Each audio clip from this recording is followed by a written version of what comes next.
O ministro Flávio Dino, do STF, está aqui em São Paulo para uma conferência na PUC, na Zona Oeste aqui da capital. O repórter Álvaro Nocera chegando, traz as informações. E hoje uma questão, não é, Álvaro, foi levantada pelos advogados Jair Bolsonaro sobre justamente o magistrado. A defesa vai pedir que ele e Cristiano Zanin se declarem, sejam impedidos de participar do julgamento. Agora, qual é o motivo alegado? O ministro Flávio Dino se manifestou agora sobre esse tema. Bem-vindo, Álvaro, bom trabalho. Se manifestou sim, Thiago. Uma boa noite para você, a todos que nos acompanham aqui no Jornal Jovem Pan. A defesa do ex-presidente Jair Bolsonaro vai pedir o impedimento do ministro Flávio Dino e do ministro Cristiano Zanin, porque eles, ambos, os dois ministros, já entraram com ações contra Bolsonaro no passado. Além também de Flávio Dino ter sido ministro da Justiça no governo Lula e posteriormente ter sido indicado ao STF, assim como Cristiano Zanin. Esses requerimentos serão analisados pelo ministro Luiz Roberto Barroso. Em coletiva de imprensa aqui em São Paulo, na PUC, Flávio Dino disse que essa petição não gera nenhum tipo de desconforto e que Bolsonaro terá direito à ampla defesa. Nós temos a fala do ministro do STF, vamos acompanhar. Eu não conheço os fatos, a petição, enfim, certamente vou conhecer, mas em relação a mim não há nenhum desconforto, nenhum incômodo, nada desse tipo, porque considero que o advogado ou os advogados dele e de todos os demais denunciados têm não só o direito como o dever de exercer ampla defesa, de modo que acho que é algo absolutamente normal que o advogado apresente o que ele desejar.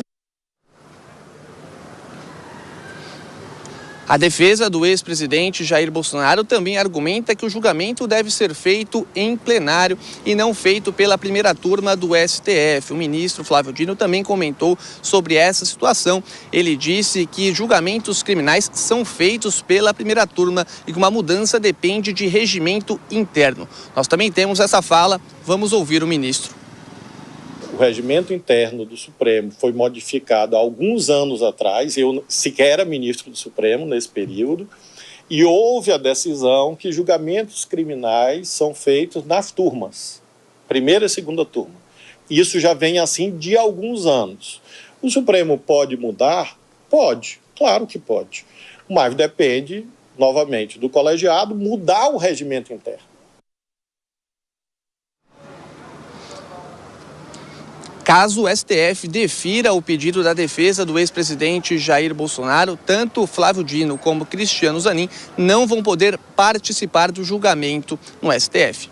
Tiago? É isso. Álvaro Nocera, segura um pouquinho, daqui a pouco você volta, porque outro ministro do Supremo esteve hoje aqui em São Paulo.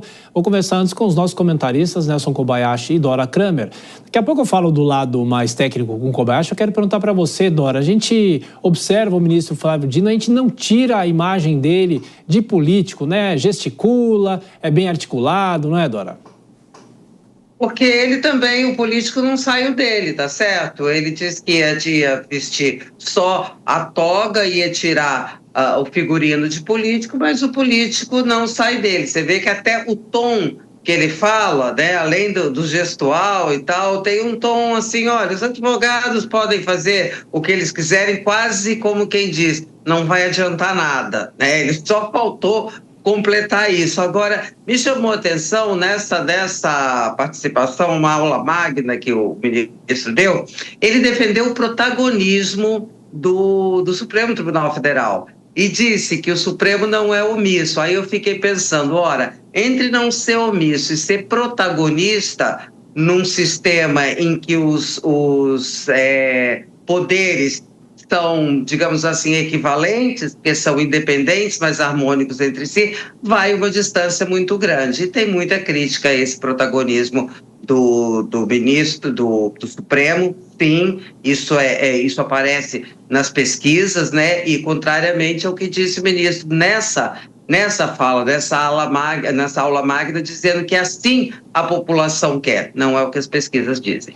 Ô Kobayashi, é importante explicar para a nossa audiência como é que funciona. Se o ministro tiver algum problema, ele se declara impedido, ou seja, não é ninguém que decide por ele, é uma consciência dele. E sobre essa mudança, essa justificativa que ele deu, que são as turmas que julgam casos criminais.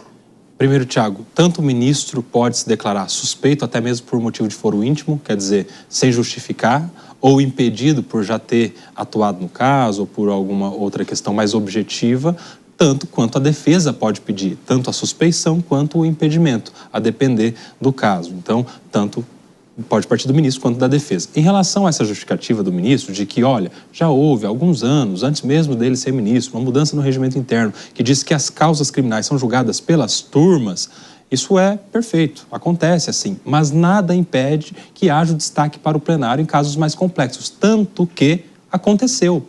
Depois dessas mudanças no regimento interno, tivemos aqueles julgados, os do 8 de janeiro, no plenário. Os primeiros foram julgados no 8 de janeiro. Quer dizer, então, que aqueles julgamentos foram realizados em desacordo com o regimento interno? Temos aqui uma nulidade, então, daqueles que já foram julgados no plenário?